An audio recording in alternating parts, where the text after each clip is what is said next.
No, na ye ne omuba bedini nyina no bebre na ebeye brofo na emom no ye say leaving no one behind nti no ekwa ye befa so a ye be chirechim ama won so ate na ye kana se no ye beye nti bomode ansa wo bete waso join ye ewo Facebook na sanso join ye ewo YouTube na ye ne wo eni nkomo se otifie so na o share TV so a na abomode ansa wo be share Coastal TV ewo wo TV no so na ye ofia bia anso no ye ne wo ache nti no ye switch language no na ye dey call brofo. So we are going to have a conversation in this studio, and it's going to be mainly in English because our guests are English. Let me say it like that.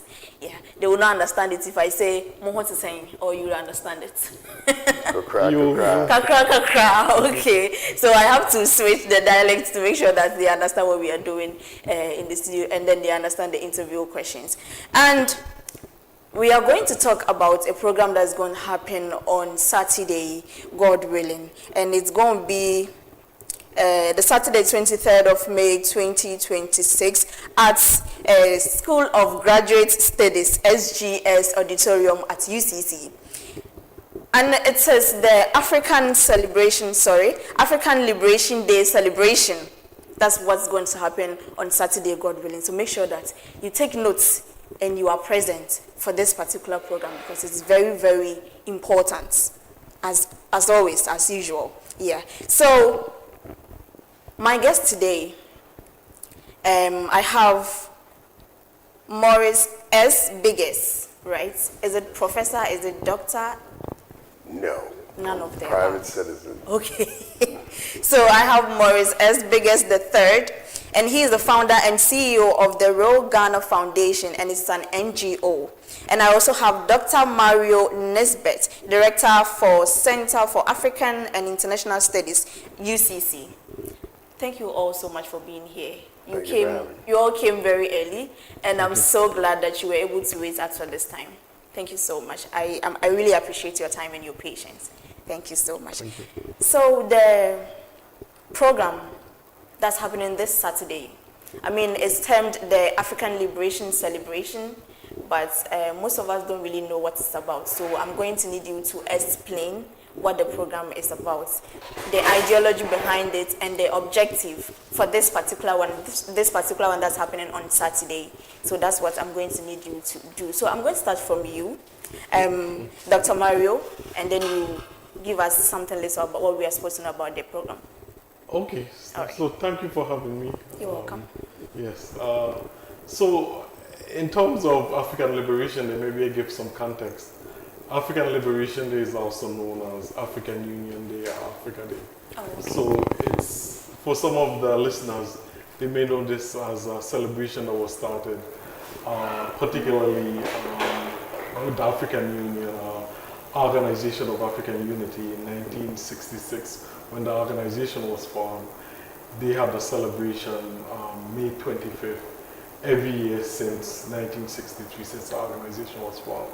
So the celebration is on the continent, but it's also in the diaspora. So also in the diaspora in the United States, the Caribbean, it is also known as African Liberation Day. Okay. So it's a day to reflect about African liberation and so forth. So the event that we're having on Saturday is actually the second event that we have from since last year. Last year we had a similar event, but last year we focused on looking at the Sahel states as a blueprint in terms of liberation for the African continent. Okay. So this year theme actually is centered more around reparative justice or reparations. Yeah. So it's linked to recently the president of Ghana went to the United Nations and he proposed a resolution that declared the transatlantic slave trade to be the gravest crime against humanity. And 123 nations supported it. Some people abstain and very few object to it. But it shows that the whole world is behind Ghana and people of African descent when it comes to the issue of the transatlantic slave trade, and in particular the issue of reparation that is linked to the issue of the transatlantic slave trade. Basically, in short, that's what the program is focused on, but we could provide more details as we go along. I'm really interested in the more details aspect. Yes, yes. In details, in terms of the reparative justice and what this means for Africans. Okay, so if we go back a bit, so I could talk a bit about the transatlantic slave trade and why was it considered to be the gravest crime against humanity. I think that sometime we need to give that some context, where the transatlantic slave trade happened in the very early and modern period of our world, like around the 1500s. And so this was a major shift actually in the global system that developed during that time period, and the transatlantic slave trade was central to that global shift. The European powers around this time, there was a shift on the planet. The European powers, many of them started interacting with different peoples and different groups in the world, and we saw actually genocide. We look at slavery, and we also had the issue of colonialism. And all of those things negatively affected the Africans in many ways. And so previously, before that time, people don't know this, but the word slave actually comes from the word Slav. Okay. S-L-A-V, and it actually is linked to a people that are from Europe, Eastern Europe. And so it's the transatlantic slave trade that actually made it so that Africans are seen as slaves. And when you think about it, before the 1800s, people of African descent were not considered the main people who were even enslaved. People of African descent. Actually, Asians and Europeans were enslaved much more than Africans. Okay. It was around the 1800s when that shift happened. And that shift happened because Europeans and basically Europeans expanded and developed this transatlantic slave trade where no Europeans could be enslaved. Africans were the only group that were fit to be slaves under this new system. And so it led to over 12 million Africans being enslaved in the Americas, but it has bigger impact on the continent because studies showed between 30 to 70% of the people placed on the ship, actually another amount dies. So on average, 50% of people that left, another 50% actually die on the way trying to make it to the slave castles and the slave ships. And then as we know, about estimated 3 million people die on the way. Yeah. So right now we have bones and skulls of Africans laying in the ocean from the coast of Ghana and Africa going all the way to the coast of the Caribbean and the Americas. And so that's the context of the transatlantic slave trade, and it's considered the gravest crime against humanity because that shifts the global system in a way where no matter where, if you're a person of African descent, you're understood or interpreted as someone who is linked to slavery.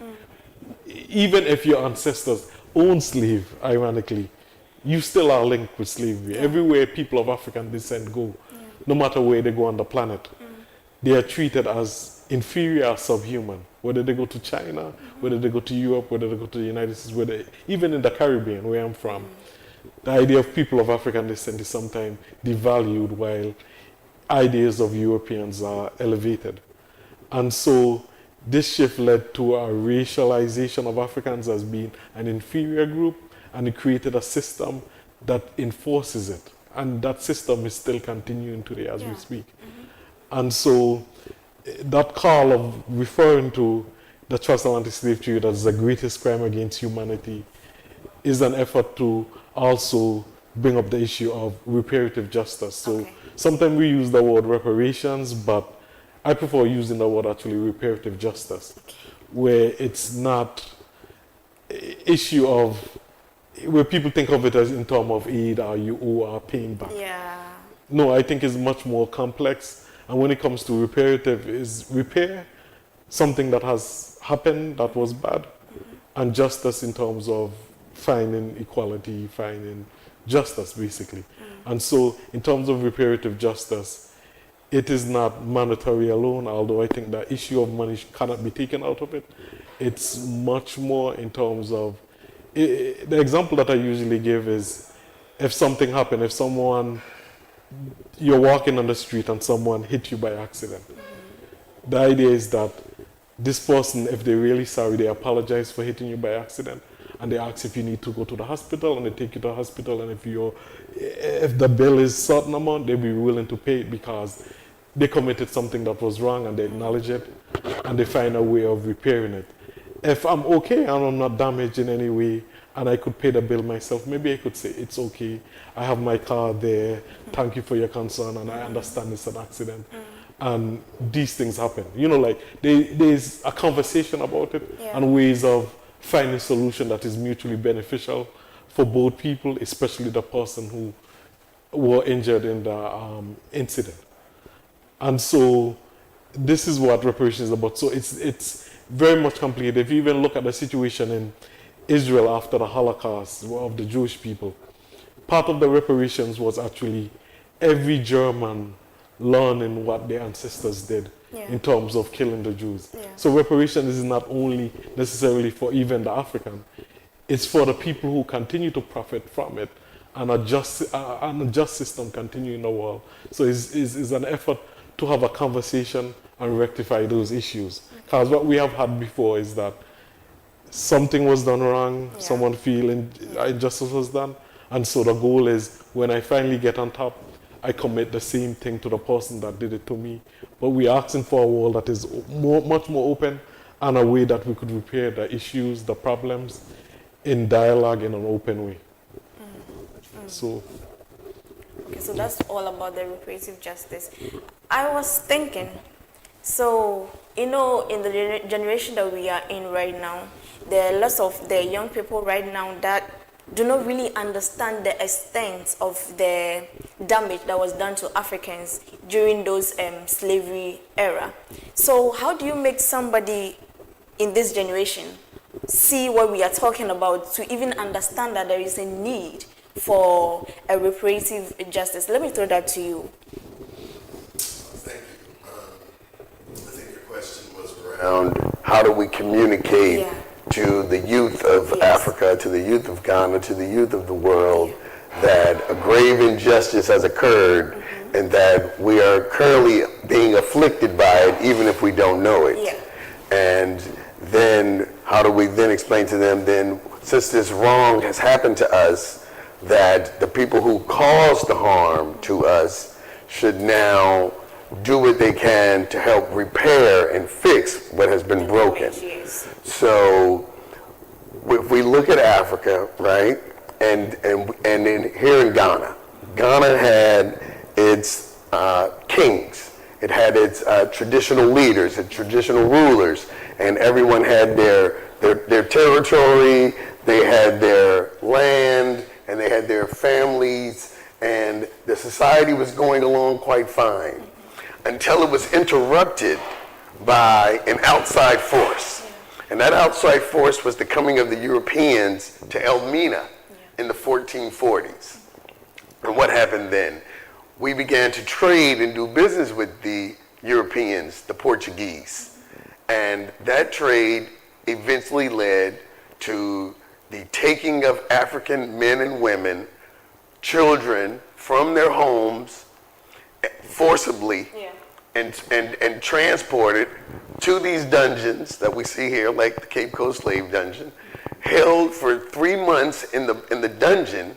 3,000 people were held inside the Cape Coast castle slave dungeon at a time, and every 4 months they were shipped on the ocean, packed into tight ships, sideways in some cases, and defecating on each other and vomiting on each other and dying on each other. And as Professor said, half of them were thrown overboard to the sharks because they died. They didn't make the journey.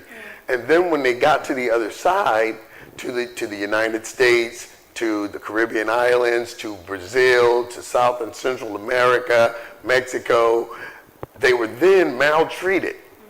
And they were forced to work against their will until they died. And then the Europeans created a system that said, if you have children, even your children will be born slaves. And they reduced us to less than human beings. They treated us like cattle.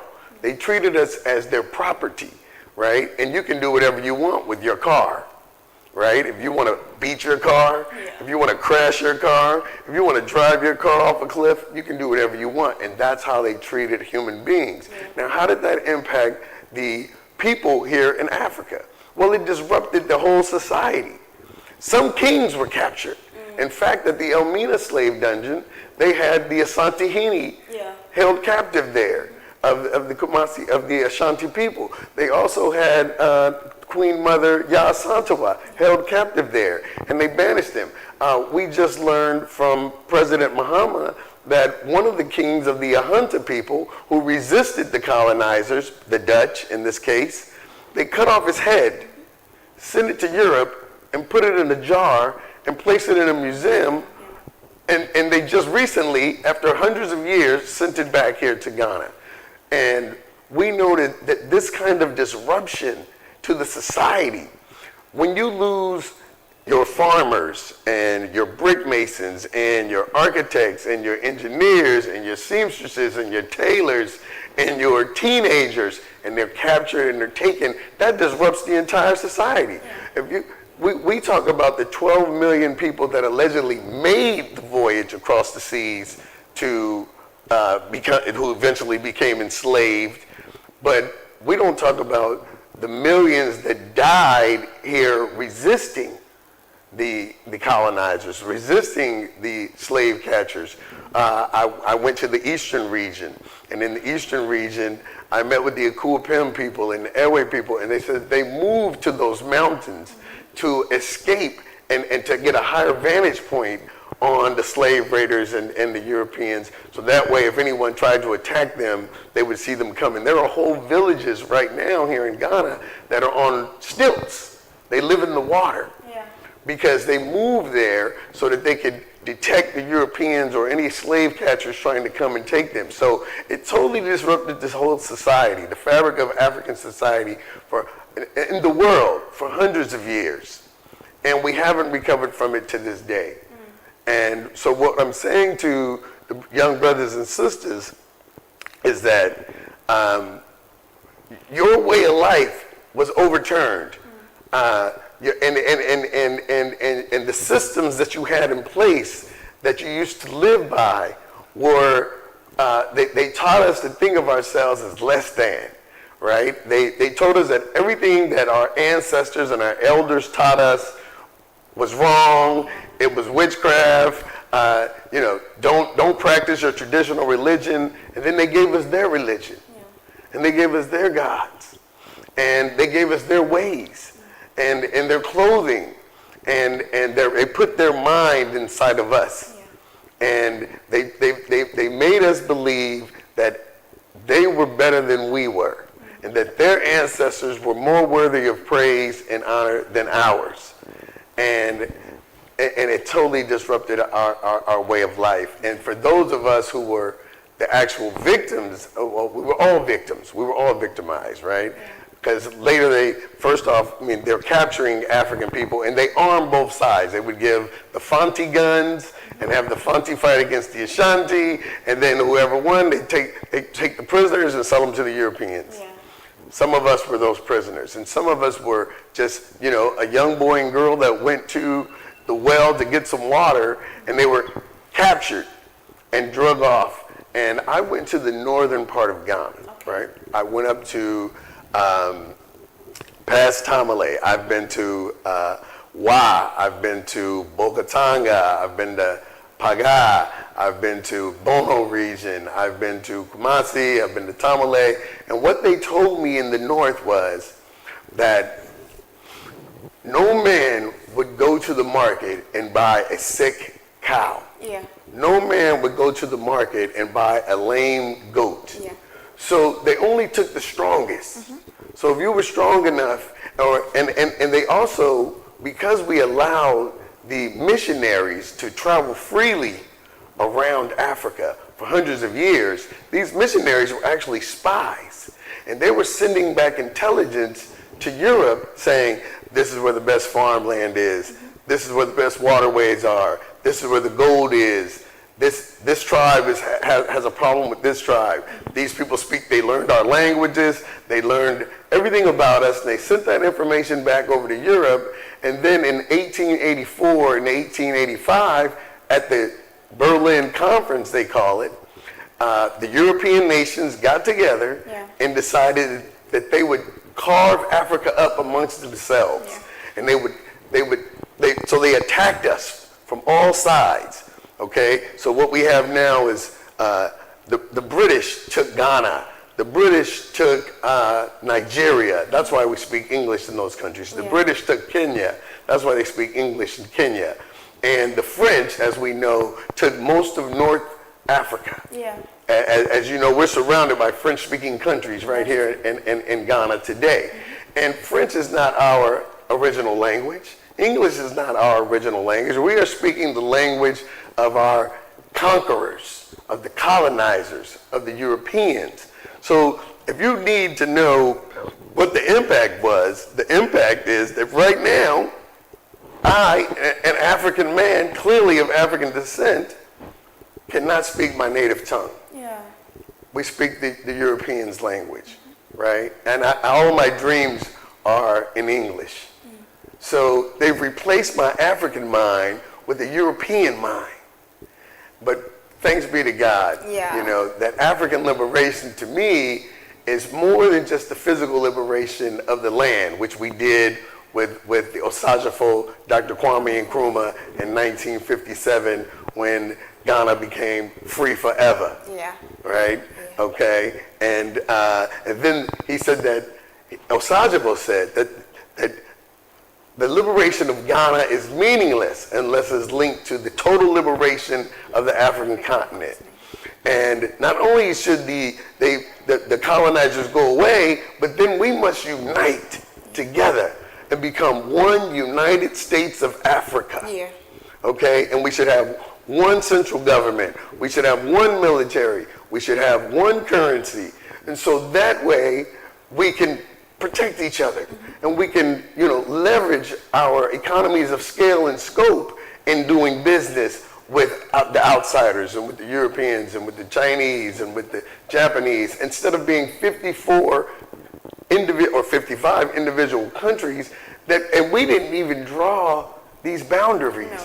These boundaries were put in place by the Europeans. You want to see what needs to be repaired, the fact that these lines have been drawn, and irrespective of tribal boundaries, irrespective of familial ties, they took us. And, you know, and I just want to thank that there was millions of people who died resisting.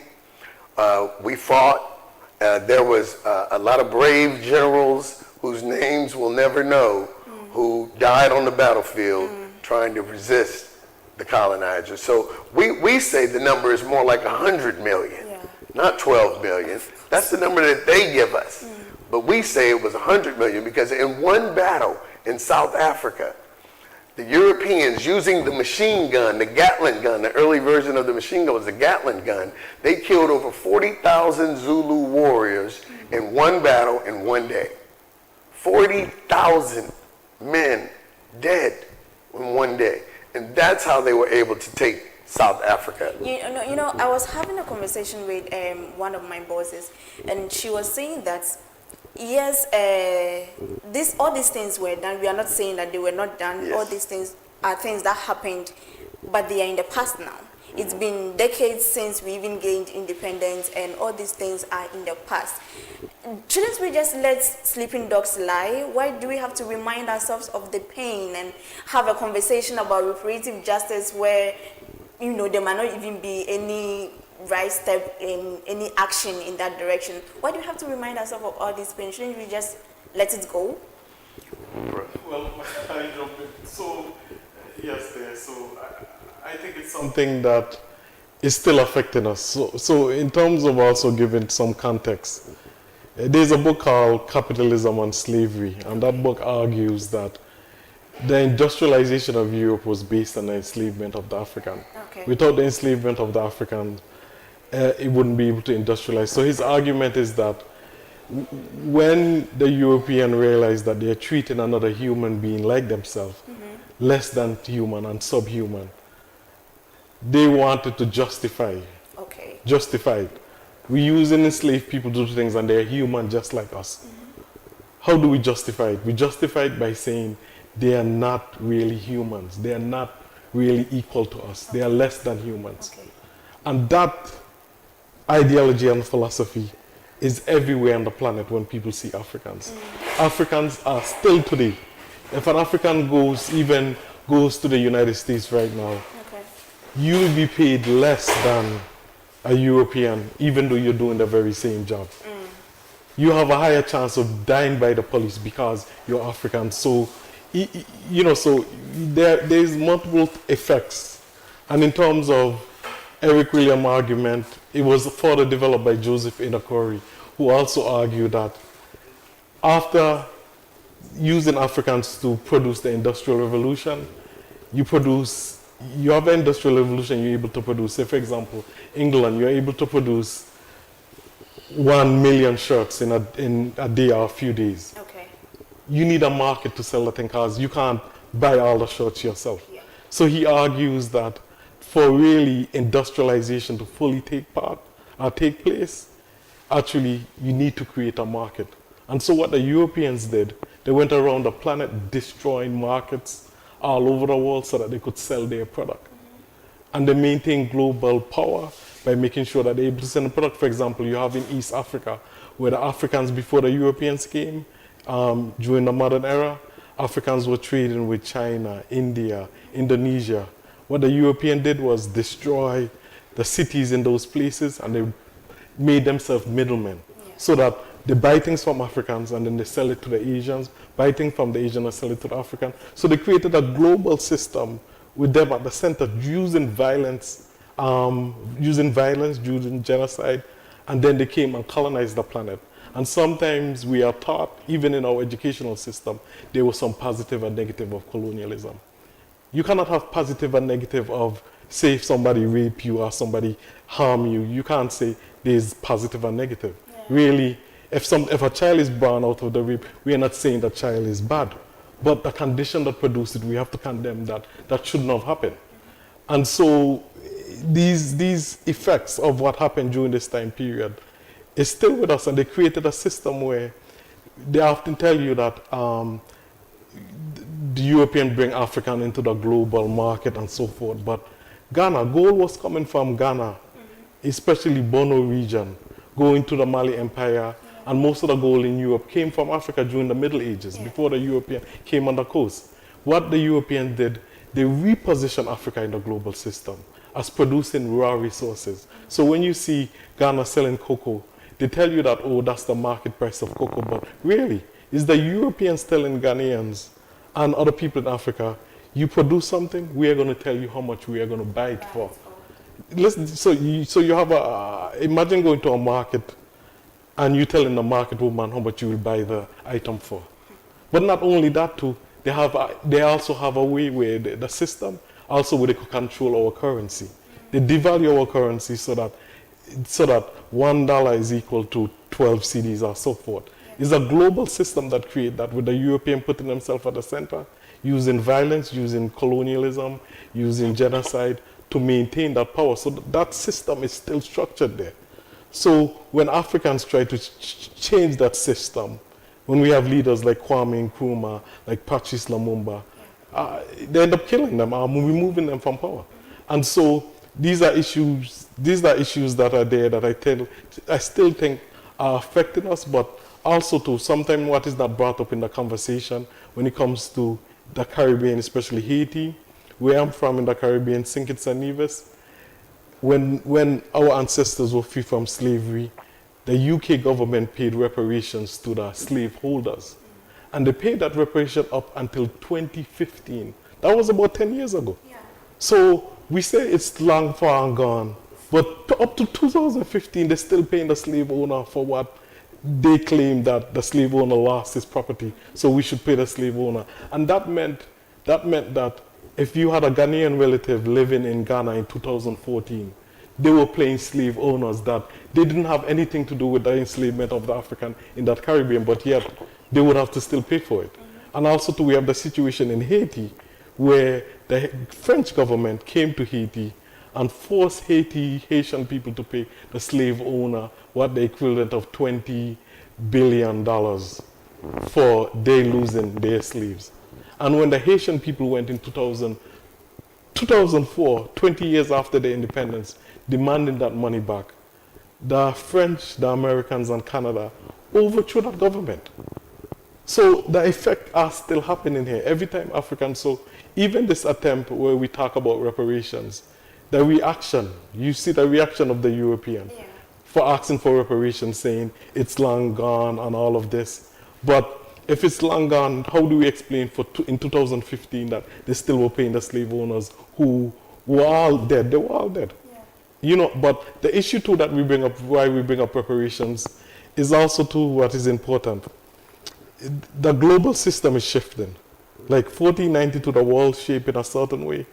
After the post-World War II, there was a shift where the United States became the dominant power in the world. But something happened in the world that many people didn't take notice of. In 2017, Europe and the West, they had the dominant wealth on the planet in terms of resources. In 2015, that shift, there are a group of nations referred to as the BRICS. Their wealth collectively surpassed the wealth of the West. And it's continued to shift in that direction. And so within the next 5 years, 10 years, it is believed that China would become the wealthiest nation in the world, wealthier than the United States, wealthier than the whole of Europe. And this shift has begun to happen. And we are saying too that this shift that is happening is also happening in Africa too, where there is a shift. We see the Sahel state, but also something is very important happening on the continent. In the next 25 years, 1 in every 4 human beings will be an African. Also too, when we speak about the youth, today, 77% of Africans are under the age of 35.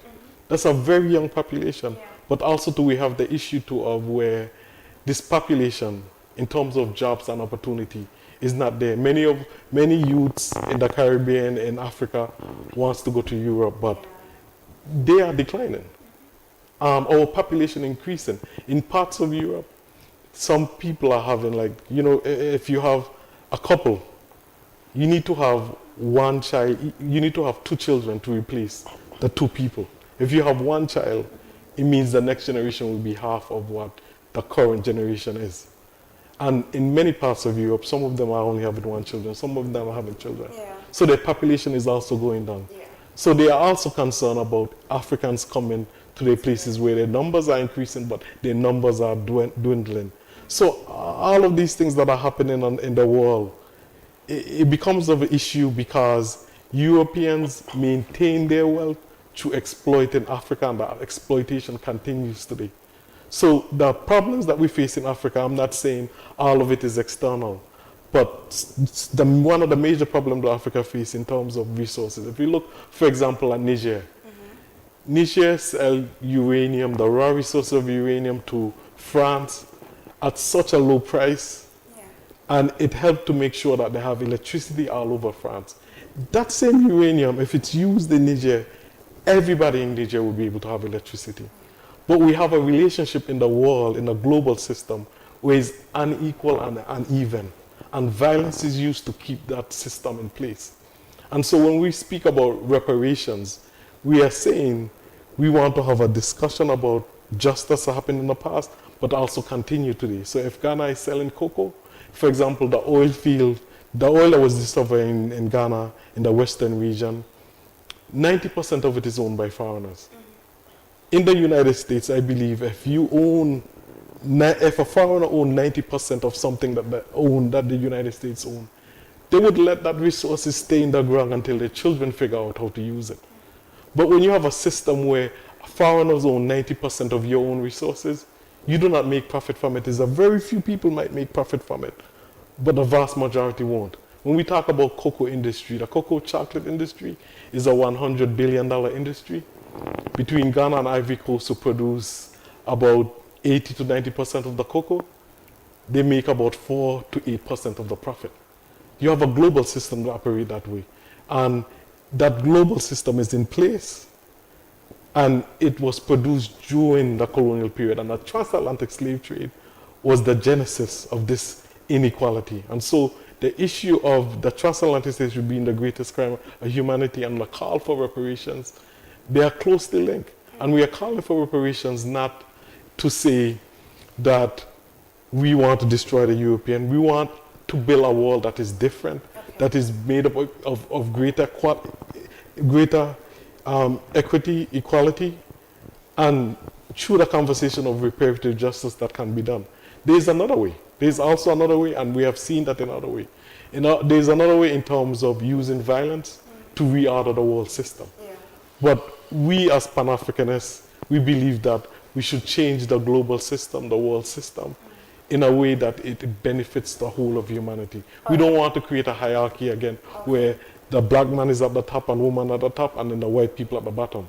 That's the world they have created. All right, Dr. Mario. So we are going to come back to these conversations because I believe we've been having a lot of conversations around this reparative justice and the need for change and all that, but there seems to be little action that is backing the discussions. So I would like her to return to that, but we have to go on a commercial break and then we'll be back shortly.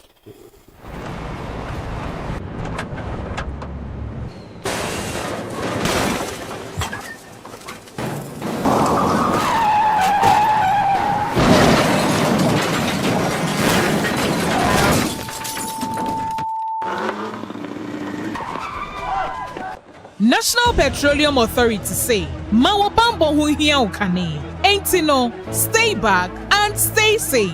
National Petroleum Authority, ebo bibia kokose, se fuel tank enya kwenshia, ne dania, menko ho nkwaye wadwen se, okosisa petrol anafango no. Ena finso, menye wadwen se wo ben fuel tank enya kwenshia ne ho, akwa akotwitwa videos, ana pictures. Na petrol anafango wo hwenso, uhua ko wumu a, enye sunsu asobone, ewo wapomoden semso. Fango nso, eho ahometinti no. Enfomso akitu ebi, ebetumi ameja tom, ama na gise wom. Eba ne saa, nipa dodo timi femu hihye ehwe mo nkwa emeja pade dodo na nso esei eno nti memfa wo nkwa nto chacha enye saa obenu ho nkwa na nyina se wo hu se fuo tanka bi enya kwanhia na dania mafango no ebugu mpa hwa na wa aman ho da. Stay back and stay safe. Emomo no aya fredum je jumayefo ana posifo no momehwe nso ano utumi nso efre National Petroleum Authority ewo 0302 550 380 kaise wonkwa wo hoi ehu hia bebre esensa afango no kokoboy National Petroleum Authority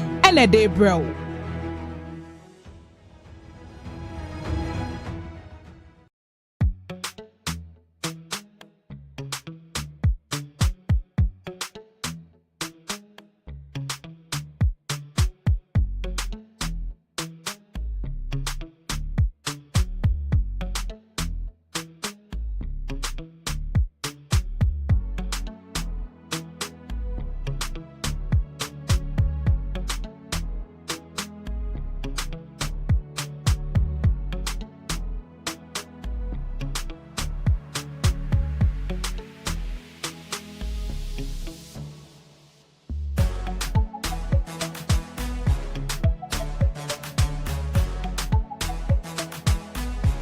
We sell gift shop, a place you can rely on.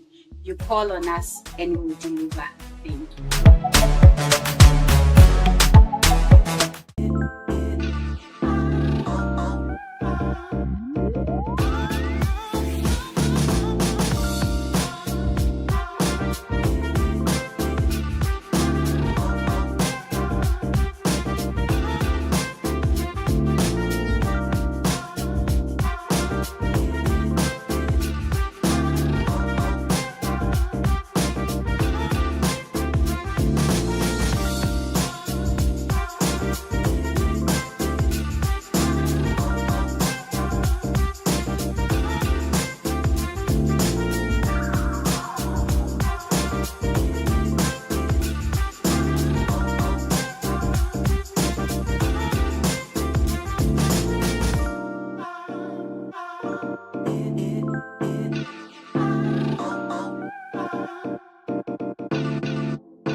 a short commercial break, and we didn't take long at all, and we are back to continue the conversation that we are having in the studio. If you are now joining us, it's Coastal TV Morning Mix. The channel is digital channel 514. We are on Facebook, and we are also on YouTube. On Facebook, you can find us if you type Coastal TV Cape Coast. You have to add the Cape Coast to it, and then on YouTube is just Coastal TV. You can get in touch with us to, listen to the conversation as it progresses. All right, so Mr. Biggers, you wanted to touch on the impact this has on the younger generation right now. So I would like you to get into that before we move on. Thank you very much. So, as we know, there's a lot of unemployment in Ghana right now, especially in the youth sector. There's no jobs. The government is the #1 employer. The federal government is the #1 employer in Ghana. And they can only hire maybe 5 to 10% of the population. Right now, I'm a graduate student at the University of Cape Coast. There are tens of thousands of sharp minds, educated scholars graduating from those schools every day that will go and do their national service and then not have a job waiting for them. Why? Because there's no factories. There's no industrialization. The private sector is mostly in the unofficial economy. However, Saudi Arabia and Dubai and those Middle Eastern countries, they have one major resource, and that's oil. Okay. And with that oil, those people, the citizens of that country, are able to lift their standard of living to the point where they're all rich with just oil.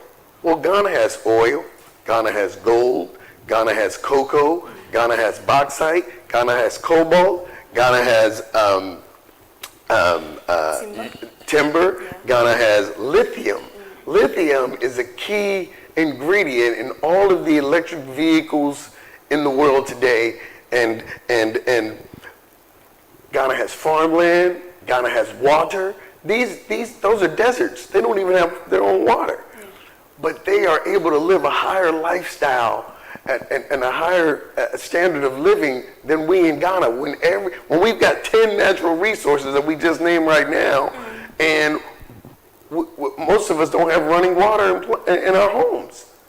So that's a direct impact of the fact that these systems are still taking advantage of us, right? So we have 10 natural resources, and we're poorer than people who only have one. We've got oil, and all those other minerals that we just named, yeah. And they're all being taken out of the country, and 90% of the wealth of our nation is leaving the country, and less than 10% is staying in the country. So the country is not developing enough in order to employ all of the youth. Yeah. And that's why there's such massive unemployment, and that's why so many of my colleagues at the University of Cape Coast and University of Ghana and KNUST graduate, finish national service, and then end up going back home. This really means that there's really a need for action. After all this conversation about reproductive justice and all that, it means that we cannot just talk for talking's sake. We can't just say it because we feel like saying it because we are wounded and we want to express our feelings. So it means that in all discussions, there has to be an action backing the discussions. I'm asking, so far, has there been any? Dr. Murray, would you help us with that? Yes. So the issue of reparation or reparative justice is something that is not new. It's something that is very old, but it has made some advancement, especially recently since President Mahama, proposed the resolution that was passed, saying that the transatlantic slave trade was the gravest crime against humanity and the call for reparations. So the next month, there's actually a conference in Accra, June 17th to the 19th, in Accra, where people from all over the world will be there. People from the United States, the Caribbean. People from the United States and the Caribbean are also partners in supporting this conference. People from all over the continent will be there, Asia and Europe. And also, so at this conference, it's supposed to focus on what are the next steps. Okay. So out of that conference, it would come out greater detail of what the next steps are. But what is important and what we are pushing for in terms of reparative justice. We have this campaign in the Caribbean and the United States, which has been happening for many years. And for example, the Caribbean have a 10-point plan. Okay. And in the 10-point, it lists 10 of the things that are being demanded from Europe and from the world in terms of reparative justice. And one of them including actually repatriation of people of African descent that were taken out of the continent to be repatriated back to the continent, and European providing the resources, but also education is also a part of it. You know, getting more education. What we are trying to do actually at the Center for African and International Studies is we are discussing now with the National Archives where they have items that belongs to Ghana, information about Ghana's history and culture that are stored in their archives. They have taken, as Maurice mentioned, the head of the king that was taken. They have items in Europe right now that belongs to Africans that we are asking them to return them. Now Europe, especially the UK, created a law that if you stole items from the places you colonize, is against the law of returning it. So I like what Ashanti Henny said in response to the King of England, where he said, what kind of king stand behind such a law? That you steal something and you believe that it should not be returned. So we are asking for item to be returned, but we are also asking for a transformation of the global system. For example, they have a system called an organization that we are a part of, the United Nations. They have a United organization was started where they have 5 permanent security members, where if they veto something, something cannot be passed. Africans have no place in the Security Council of the United Nations. So we're asking for things to bring greater equality in the planet. The Europeans speak about equality and justice. We are giving them specific things that would bring equality and justice. We want transformation in a global trade. Global trade network where we decide what the price we sell gold for. We decide the price that we sell cocoa for. This is just justice we are asking for. And it goes back and it's linked to the very beginning of the modern era relating to the transatlantic slave trade. So this is some of the way forward that we will be discussing in June, and I think the government and other leaders would come out with specific steps that we should take going forward. Can I add something? Yeah, you can. So I don't want us to seem like we're just sitting here, we want to beg the Europeans to give us something. Okay. No, because what has happened here is when President Muhammad set up the gold bod and decided that no more gold would leave the country of Ghana without being processed here in Ghana. And now Ghana, our gold production is the highest in the world. When he said that no more cocoa would leave Ghana without first being processed here. So he's making concrete steps to add value to the natural resources, which is where the real money is. So, and that's going to lead to more jobs and more opportunities. But also, I would look at the Sahel states, where they took control of their governments and forced the Europeans to leave their country, and now they're taking the natural resources of their country, and President Ibrahim Traoré is doing great things for the people. Yeah. Building roads, building hospitals, building homes, building, factories. I heard that one of the Muslim countries wanted to build a lot of mosques in his countries, and he said, no, we don't need mosques, we need tractors. And he bought tractors for his people, and he taught them how to farm, and he took the people out of the jails, and he gave them land, and he taught them how to produce. And so now the whole country is working together to build the nation that they want to live in. So there are some proactive steps being taken right now by our people to do for ourselves, not just, but we will not, stop our petition to the Europeans, because what they did to us, the whole thing is about repairing that which you had broken. But at the same time, we're continuing to do for self, and we are building Africa one brick at a time ourselves. God bless our leaders. Oh yes. God bless our leaders so much. They are really doing well. They are really working, and we believe that in some years to come, we'll also have something that we can show for all these actions that we are taking right now. All right. So now we want to get into talking about this Saturday's program that is happening at School of Graduate Studies SGS Auditorium in the University of Cape Coast here. And if I want to attend the program, God willing, Saturday, what should be my expectations? The program is free of charge. Okay. Everyone is invited, right? As long as we have space, everyone should come and participate and enjoy the lectures.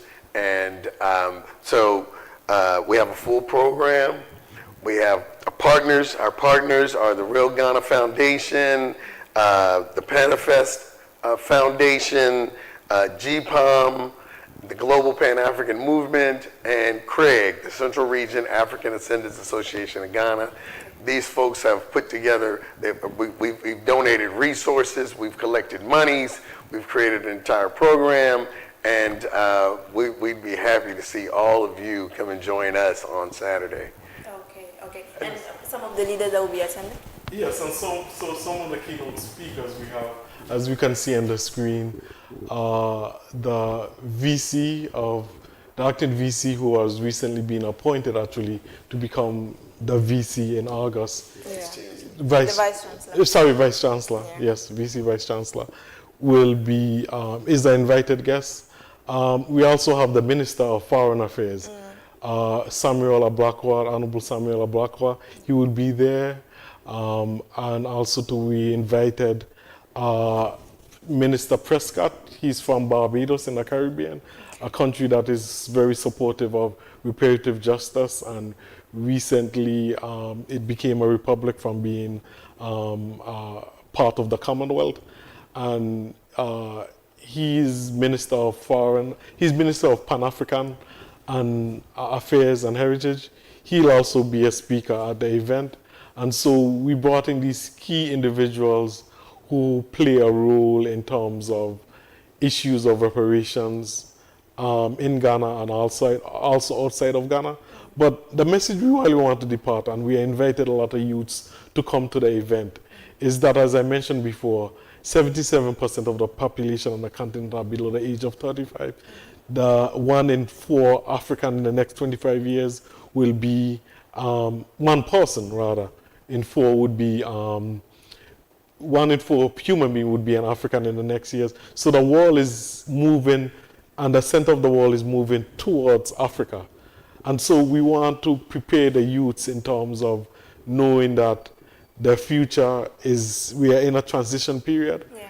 And we want the youths to know we are pushing the issue of reparations as a means of transforming the planet. Okay. Not merely people see it as compensation for past wrong, but actually changing the global order, changing the global system. So we want the youths to know what Ghana has taken a leadership role on the issue of reparations, and we want the youths to know the details and information about it, and we hope to provide those information at the program on Saturday. And so we're inviting everyone. All right.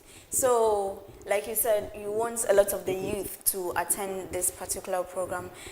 I just want to know, for the average student, the ordinary student that is coming, what is going to be just one benefit that this student is going to walk away with? So there are many benefits. Well, item 13 will be provided. Okay. So that's one tangible, very much tangible benefit. But also we actually want to stay in touch with the students. So we have forms and documents that we want them to fill out, maybe place their name and a telephone number so we could reach out to them and actually build a momentum. Because when we transform the world, we want youth to take leadership into these different positions. Yeah. For example, in the center itself, we are trying to grow the center and make it bigger and stronger. And the people who we want to work in the center would be the youth, would be younger people, would be creating jobs. So the tangible is, some of it is long-term, but it's producing a better place and it's creating greater opportunities, because what reparative justice will provide is definitely Ghana having more control of their resources, and the people who will benefit from having greater control of those resources is the youth and ourselves. So it's important. I have one benefit as well, and that benefit would be that they will get to come and network with a host of diasporans from the USA and from the Caribbean. These people have businesses. They're looking for employees. We bring your we want your CV. We want you to network with us. We want you to exchange information with us. There's opportunities for employment. There's opportunities to partner on business. So the youth should come and meet us and greet us and let us greet them and let us see how we can work together.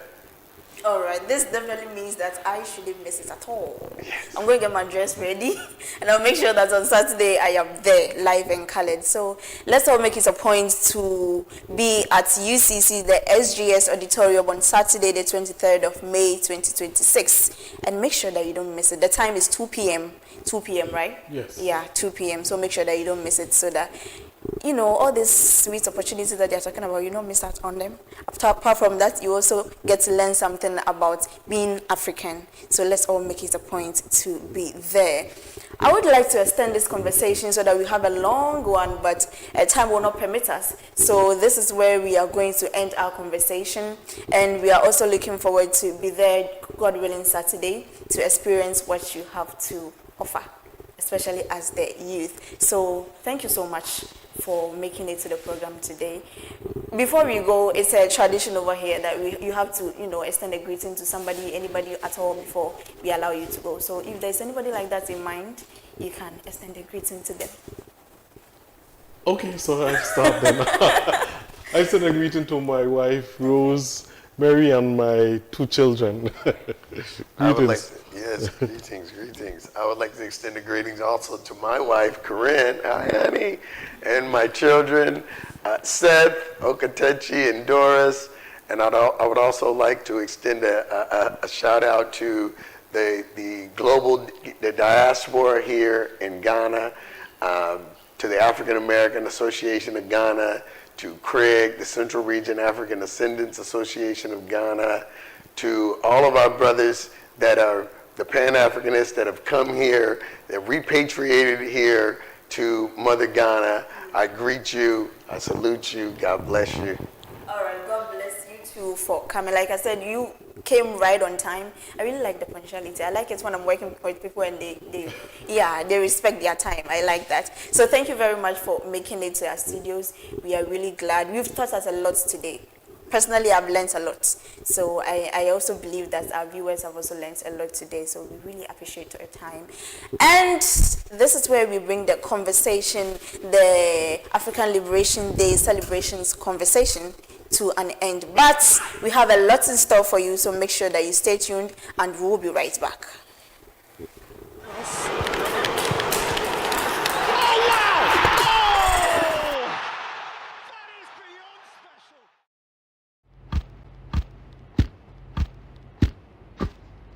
Kofi, Kofi, Kofi.